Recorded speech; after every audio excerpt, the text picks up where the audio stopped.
But how do you get started on the work? I mean, you'll listen to our other videos, which is great.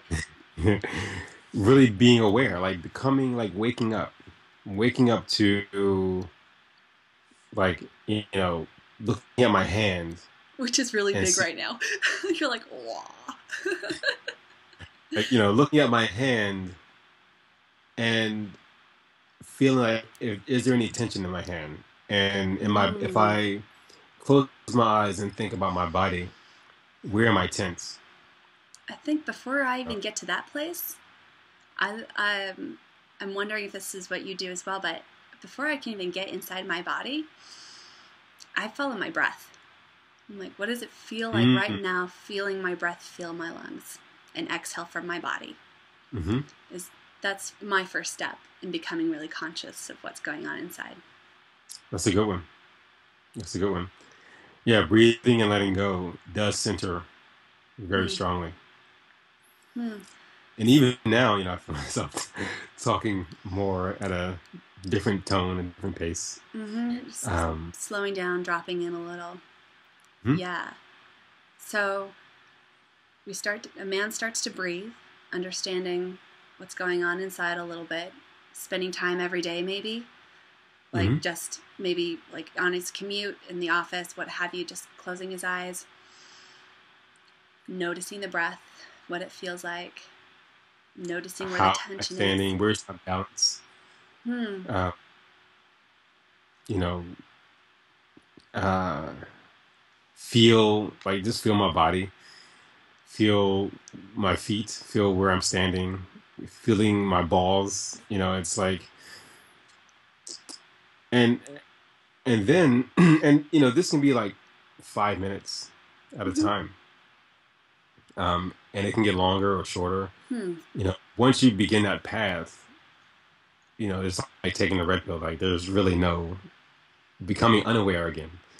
Okay. You may think that you can, but that pressure and that energy will build up and come out in another way.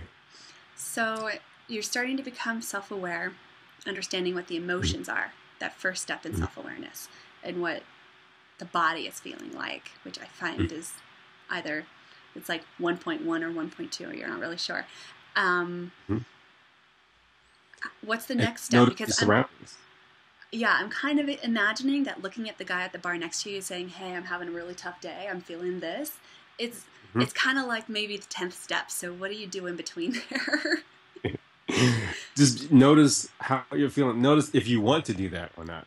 Hmm. Notice when you get up, noticing the air as you walk out the door. Yeah. Look at your partner. Begin to notice how she is affecting you. Hmm. The smile or the hair, or um, is her back turned to you compared to when she turns around to you? Um, Hmm.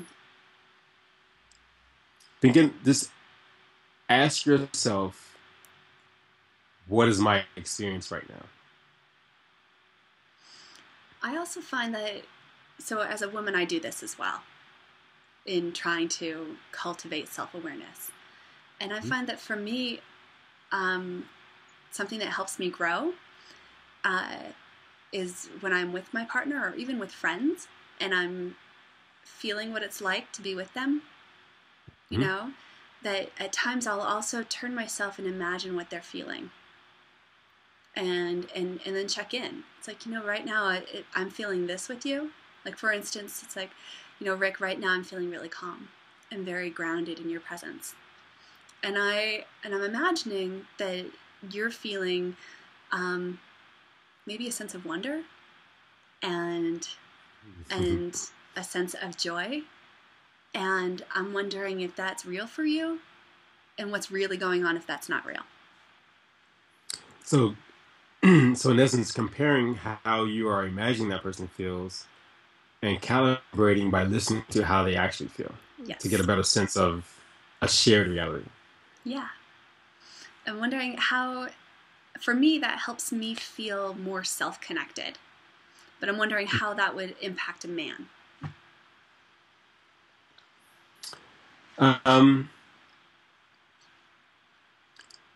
a man may need to work out or do something very physical to get him back in his body before he's able to Hmm. um, really feel someone else. So like, punching a bag or like, beating your chest, Going for a swim. Yeah. That kind of stuff. swim, lifting weights helps the man get back into his body and produce more testosterone and get more present. Yeah. Movement tends to help a man to uh, be more present and be more aware. So those things help a great deal. Um, and then but then it's so much of a large perspective spectrum with each man. The amount of uh, testosterone. But these are just guidelines to help get started. Yeah. If a guy doesn't like working out, like swimming or running, even like doing yoga. Yoga is looked at as like a feminine thing, but it can really produce a lot of, uh, which is funny because I tell men all It's the a time, great like, way to meet if women. you really, yeah, really want to meet a woman, Go to yoga. go to yoga. I mean, you're number one. It's a room full of women, Yeah. and even taking away like any sexual stuff about looking at women bending over and all that other crap. That's where women are. Mm-hmm. Uh, and second, I say go dancing. And both of these Mm. things are like what men really don't want to do. I'm like, are you kidding me? Especially like salsa dancing. Like salsa dancing is all about like masculine and feminine, and Oh, it's beautiful. there are women there too that want to be led on the dance floor and spun around and made to feel good. And And I will just say, anyone who's watching this, if you have the opportunity to go salsa dancing with Rick, go. So much fun. but yeah, Look at and you, old blush. that, Like, I'm watching you blush. That was cute. but yeah, and that also was one of the when I really wanted to explore more of my masculine, Mm-hmm. salsa dancing was a great thing to do Mm. because it is so much of a masculine and feminine kind of thing. Of Yeah. a I have to lead um, spontaneously.